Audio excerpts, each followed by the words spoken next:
सोनू को जन्मदिन पर पापा ने एक नन्हा सा तोता भेंट किया। पिंजरे में तोता देखकर सोनू खुशी से उछल पड़ा। थैंक यू पापा, इसके हरे पंख कितने सुंदर हैं। मैं इसका नाम रखूंगा ग्रीनी। सोनू ने पिंजरे को बालकनी की दीवार पर रख दिया। उसने पिंजरे की कटोरी में पानी और फल के टुकड़े रख दिए। ग्रीनी उदास था।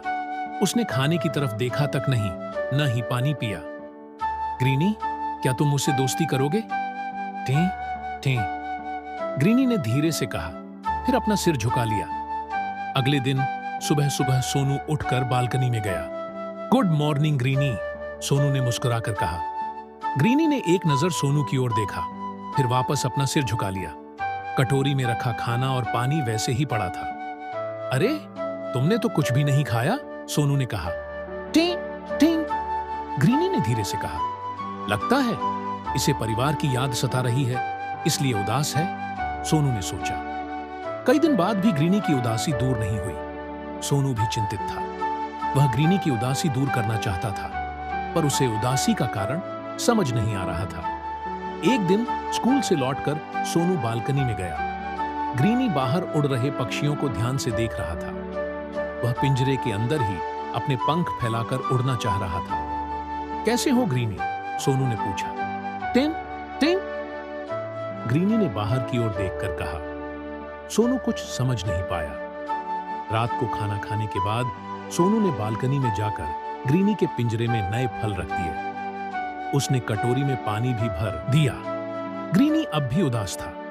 सोनू अपने कमरे में सोने चला गया। उसे नींद नहीं आ रही थी। वह ग्रीनी की उदासी को लेकर परेशान था। थोड़ी देर बाद सोनू को कुछ शोर सुनाई दिया। अचानक अपने सामने दो अजीब सी शक्ल वाले प्राणियों को देखकर वह डर गया। तुम कौन हो? सोनू ने घबराकर पूछा। हम दोनों जुपिटर ग्रह से आए हैं। हम तुम्हें अपने ग्रह ले जाने आए हैं, एक प्राणी ने कहा। पर मैं वहां क्या करूंगा? जिस तरह तुम इंसान अपने मनोरंजन के लिए पशु पक्षियों को कैद करके रखते हो, उसी तरह हम भी इंसानों को अपने ग्रह में ले जाकर पिंजरों में रखते हैं। घबराओ नहीं, तुम्हें वहां किसी भी चीज की कमी नहीं होगी। दूसरा प्राणी बोला। नहीं, मैं तुम्हारे साथ नहीं जाऊंगा। सोनू ने काफी विरोध किया, लेकिन उनकी ताकत के आगे बेबस जनवरी द्वितीय 2015 था। दोनों उसे जबरदस्ती उठाकर बाहर ले गए। वहां एक उड़न तश्तरी खड़ी थी। दोनों प्राणी सोनू को उड़न तश्तरी के अंदर ले गए। वहां एक बड़ा सा पिंजरा था। एक प्राणी ने सोनू को पिंजरे में कैद कर बाहर से दरवाजा बंद कर दिया। पिंजरे में तरह तरह के लजीज व्यंजन रखे थे। पास ही ग्लास में शरबत भी था। बच्चे, जुपिटर ग्रह पहुंचने में कई घंटे का समय लगेगा। तब तक तुम खा पी कर आराम कर लो, एक प्राणी ने कहा। मुझे खाना नहीं चाहिए, मुझे इस पिंजरे से बाहर निकालो, सोनू ने चिल्लाकर कहा। अब तुम्हें हमेशा के लिए इस पिंजरे की कैद में ही रहना होगा, दोनों प्राणियों ने हंसते हुए कहा। प्लीज मुझे इस पिंजरे से बाहर निकालो। सोनू लगातार रोए जा रहा था। यह क्या चिल्ला रहे हो? फिर कोई सपना देखा है क्या? सोनू को अचानक मम्मी की तेज आवाज सुनाई दी। सोनू ने आंखें खोली। बाहर सवेरा हो चुका था। तो क्या मैं सपना देख रहा था? सोनू की जान में जान आई।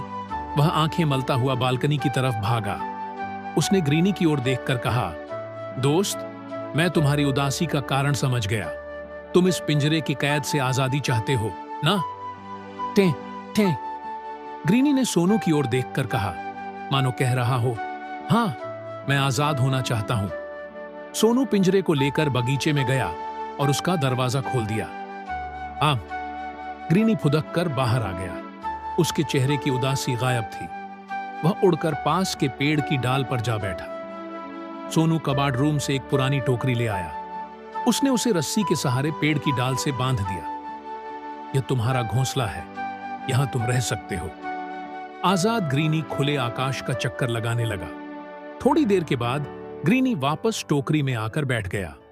उसने सोनू की ओर देखकर कहा, ठें ठें, मानो वह सोनू को आजाद करने के लिए धन्यवाद दे रहा हो। सोनू भी मुस्कुरा रहा था।